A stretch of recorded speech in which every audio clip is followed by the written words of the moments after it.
الحمدللہ رب العالمین والصلاة والسلام علی اشرف الانبیاء والمرسلین اما بعد۔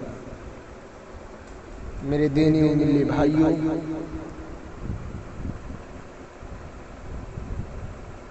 میرا عنوان ہے نوجوان تباہی کی دہانے۔ اس عنوان کو اگر بدل دیا جائے اور یوں کہا جائے معاشرہ تباہی کے دہانے پر، سماج تباہی کے دہانے پر، تو عنوان بدل جائے گا، حقیقت نہیں بدلے گی۔ معاشرہ اگر آج تباہی کے دہانے پر ہے، معاشرے سے اگر آج اچھائیاں ختم ہو رہی ہیں، سماج میں اگر آج برائیاں فروغ پا رہی ہیں، تو بہت بڑا رول اور بہت بڑا کردار میرے پیارے بھائیوں اس میں نوجوانوں کا ہے۔ نوجوان سماج کا امپورٹنٹ اور اہم حصہ ہے کہ کوئی سماج اور کوئی بھی معاشرہ نوجوانوں کے بغیر کمپلیٹ نہیں ہوتا۔ نوجوان اس معاشرے کی جان ہے، اس معاشرے کا کیپٹل ہے، اس کا سرمایہ ہے۔ اور میں آپ سے بات کہنا چاہتا ہوں کہ دنیا کے ہر ملک، دنیا کے ہر سماج کے پروجیکٹ کا حصہ ہے نوجوان۔ دنیا کا کوئی ملک نوجوانوں کو کام میں لائے بغیر ترقی نہیں کر سکتا۔ دنیا کی کوئی قوم آگے نہیں بڑھ سکتی جب تک اس کے نوجوان باہمت نہ ہو، باعمل نہ ہو، اس کے نوجوان باعمل نہ ہو، اس کے نوجوان محنتی نہ ہو۔ اور دنیا کی جس قوم کے نوجوان بیکار ہو جائیں، جس قوم کے نوجوان نشے کے عادی ہو جائیں، جس قوم کے نوجوان بیکار اور بے مطلب ہو جائیں، وہ قوم صفحہ ہستی سے مٹ جایا کرتی ہے۔ میرے عزیز ساتھیوں، اسلام اس دنیا کے اندر ایک صالح معاشرے کی تشکیل کا پروجیکٹ رکھتا ہے۔ اسلام کا پروجیکٹ یہ ہے کہ دنیا میں ایک اچھا سماج بنے، ایک بہترین سماج بنے، اور اسلام اپنے اس پروجیکٹ کے لیے نوجوانوں کو آگے رکھتا ہے۔ ہمارے پیارے نبی جناب محمد رسول اللہ صلی اللہ علیہ وسلم کے صحابہ کرام کا جب ہم نام پڑھتے ہیں، آپ کی سیرت جب ہم پڑھتے ہیں، تو آپ کے صحابہ کرام میں جو چوٹی کے صحابہ کرام نے اسلام کی جڑوں کو جنہوں نے پانی دیا ہے، اسلام کی بنیادوں کو جنہوں نے مضبوط کیا ہے، ان میں میجورٹی نوجوان صحابہ کرام کے نظر آتے ہیں۔ ابو بکر صدیق رضی اللہ تعالیٰ عنہ اسلام قبول کرتے ہیں، ان کی عمر کتنی؟ 38 سال۔ حضرت عمر فاروق رضی اللہ تعالیٰ عنہ اسلام قبول کرتے ہیں، عمر کتنی؟ 30 سال۔ حضرت علی رضی اللہ تعالیٰ عنہ نوجوان، حضرت عبداللہ بن مسعود رضی اللہ تعالیٰ عنہ نوجوان، حضرت سعید بن زید نوجوان، حضرت ارقم بن ابی ارقم نوجوان، حضرت مصعب بن عمیر نوجوان۔ یہ پوری ٹیم ہے محمد رسول اللہ صلی اللہ علیہ وسلم کی، یہ نوجوانوں کی ٹیم۔ میرے نوجوان ساتھی، افسوس اس بات کا ہے، ملال اس بات کا ہے، دکھ اس بات کا ہے کہ آپ کو اپنی اہمیت کا اندازہ ہی نہیں ہے، آپ کو اپنی ویلیو پتہ ہی نہیں ہے۔ آج اس معاشرے کو تباہ کرنے والی، معاشرے کو خراب کرنے والی طاقتوں کے ٹارگٹ آپ ہیں۔ افسوس یہ ہے کہ آپ کو پتہ ہی نہیں کہ ٹارگٹ آپ ہیں۔ علامہ اقبال کہتے ہیں، وائے ناکامی متائے کارواں جاتا رہا، وائے ناکامی متائے کارواں جاتا رہا، کارواں کے دل سے احساس زیاں جاتا رہا۔ قافلہ لٹ رہا ہے اور قافلے کو پتہ ہی نہیں ہے کہ ہم لٹ رہے ہیں۔ افسوس کی بات ہے، آج ہمارا نوجوان ٹارگٹ پر ہے، آج اسے خراب کرنے کی، اسے بگاڑنے کی، اسے تباہ کرنے کی کوششیں ہو رہی ہیں، اور اسے پتہ ہی نہیں، اسے احساس ہی نہیں ہے۔ میرے پیارے ساتھیوں، پیارے نبی صلی اللہ علیہ وسلم نوجوانوں کو بڑی اہمیت دی ہے۔ ہمارے دین کے اندر، ہمارے شریعت کے اندر نوجوانوں کو بڑی اہمیت دی گئی ہے۔ آپ قرآن اٹھائیے، موسیٰ علیہ السلام کا واقعہ اللہ قرآن میں بیان کرتا ہے۔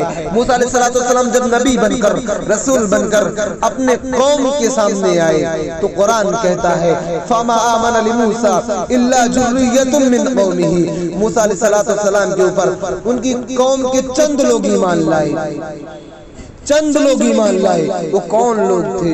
قرآن کہتا ہے ذریۃ من قومہ، وہ نوجوان تھے، وہ نئی نسل تھی، بوڑھے لوگ ایمان نہیں لائے، عمر دراز لوگ ایمان نہیں لائے۔ موسیٰ علیہ السلام کی دعوت پر لبیک کہنے والے ان کی قوم میں نوجوان لوگ، میرے بھائی کل جمعہ کا دن ہے، اگر اللہ نے آپ کو توفیق دی ہوگی تو آپ نے سورہ کہف کی تلاوت کی ہوگی۔ پیارے نبی صلی اللہ علیہ وسلم کی حدیث ہے، جو جمعہ کے دن سورہ کہف کی تلاوت کرے گا اگلے جمعہ تک اللہ تبارک و تعالیٰ اس کو نور عطا کرتا ہے، اس کو روشنی عطا کرتا ہے، اس کو روشنی عطا کرتا ہے۔ آپ سورہ کہف پڑھتے ہیں، سورہ کہف میں اللہ تبارک و تعالیٰ نے ایک واقعہ بیان کیا ہے، ایک قصہ بیان کیا ہے۔ اس واقعے کے ڈیٹیل میں مت جائیے، اس کے تفصیلات میں مت جائیے۔ قرآن کریم نے ایک واقعہ پیش کیا ہے، لیکن قرآن کریم ایک بات کو ہائی لائٹ کرتا ہے، انہم فِتْیَةٌ آمَنُوا بِرَبِّهِمْ وَزِدْنَاهُمْ هُدًى۔ اللہ کے کچھ نوجوان بندے تھے جو اپنے رب کے اوپر ایمان لائے۔ قرآن کریم انہیں ہائی لائٹ کرتا ہے، دنیا والوں سنو، ایمان کی طاقت، توحید کی دعوت سب سے پہلے قبول کرنے والے دنیا میں نوجوان تھے۔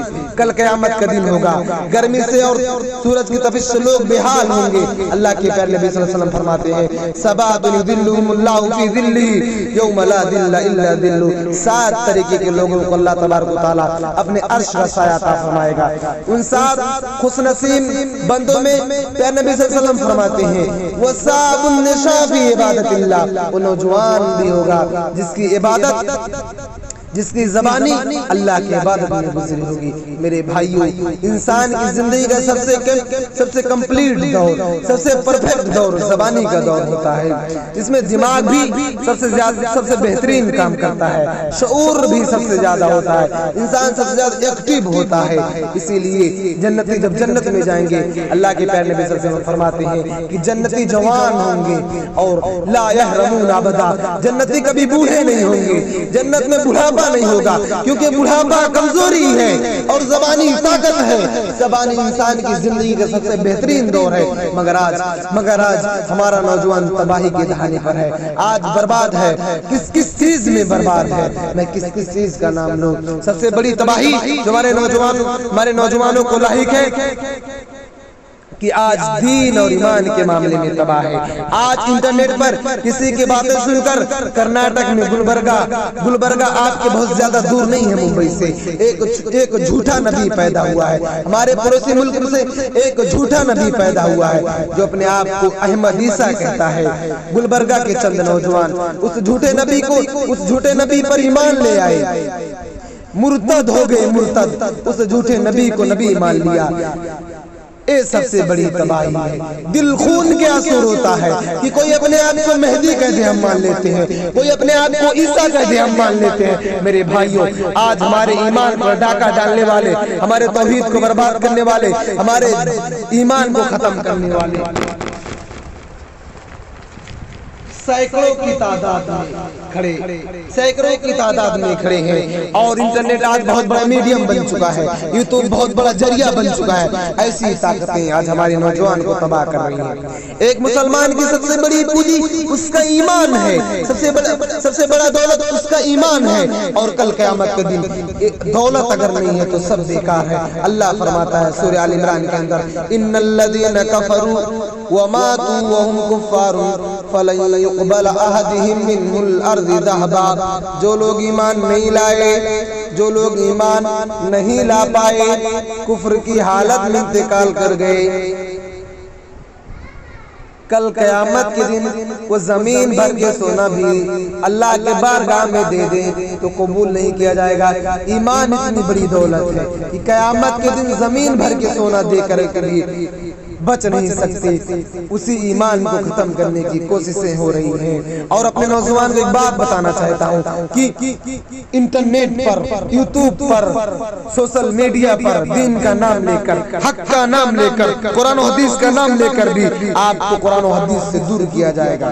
یہ پیارے نبی صلی اللہ علیہ وسلم کی پیشن گوئی ہے۔ آپ کو پہچاننا ہوگا کہ کون قرآن و حدیث کی بات کر رہا ہے اور کون قرآن و حدیث کے نام پر ہمیں گمراہ کر رہا ہے، اس لیے کہ پیارے نبی صلی اللہ علیہ وسلم نے فرمایا تھا، بخاری کی روایت ہے، یاتی فی آخر الزمان قوم حدثاء اسنان سفہاء الاحلام یقولون من خیر قول البریہ یمرقون من الاسلام کما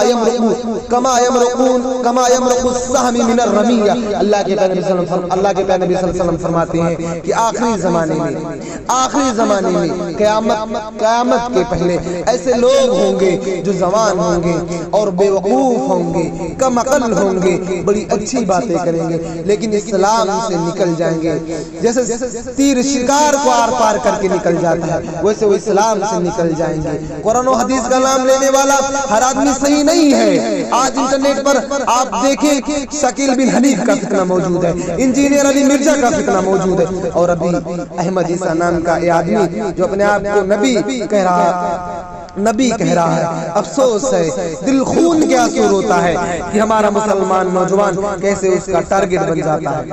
جیسے ہم اپنے پیارے نبی کو نبی مانتے ہیں، ویسے ہمارا عقیدہ ہے، ہمارا ایمان ہے کہ ہمارے نبی خاتم النبیین ہیں، آخری نبی ہیں۔ آپ کے بعد دنیا میں کوئی نبی آنے والا نہیں ہے۔ آپ کے بعد جو اپنے آپ کو نبی کہے وہ جھوٹا ہے، وہ کذاب ہے، وہ دجال ہے، اور اگر اسلامی حکومت ہو تو اس کی سزائے موت ہے۔ اسلامی حکومت میں نبوت کا دعویٰ کرنے والے کی سزائے موت ہے۔ افسوس ہے، آج ہمارا نوجوان ایسے لوگوں کا ٹارگٹ ہو رہا ہے۔ علاج کیا ہے؟ علاج یہ ہے علماء حق سے جڑو، ان علماء سے جڑو جو قرآن و حدیث کے جانکار ہیں، جو صحیح منہج پر ہیں، اور انٹرنیٹ کے ذریعہ علم حاصل کرو۔ منع نہیں ہے، انٹرنیٹ کی دنیا بہت وسیع ہے، مگر علماء سے رابطے میں رہو۔ علماء زیادہ بہتر جانتے ہیں کہ کس کا منہج کیا ہے۔ آپ نے حدیث نمبر کی حوالوں کی بنیاد پر، کسی کی چکنی چوپڑی باتوں کی بنیاد پر اسے عالم تصور کر لیا، اسے داعی تصور کر لیا، اسے قرآن و حدیث کا مبلغ سمجھ لیا۔ حقیقت میں وہ آپ کی توحید پر ڈاکہ ڈال رہا ہے، آپ کے ایمان پہ ڈاکہ ڈال رہا ہے۔ ایمان سب سے بڑی دولت ہے میرے بھائیوں، صحیح عقیدہ سب سے بڑی دولت ہے۔ اللہ قرآن میں کیوں کہتا ہے وَلَا تَمُوتُنَّ إِلَّا وَأَنْتُمْ مُسْلِمُونَ، موت نہ آئے مگر اسلام کی حالت میں، یعنی ایمان وہ چیز ہے، اسلام وہ چیز ہے، توحید وہ چیز ہے کہ مرتے دم تک اس کی حفاظت کی جائے۔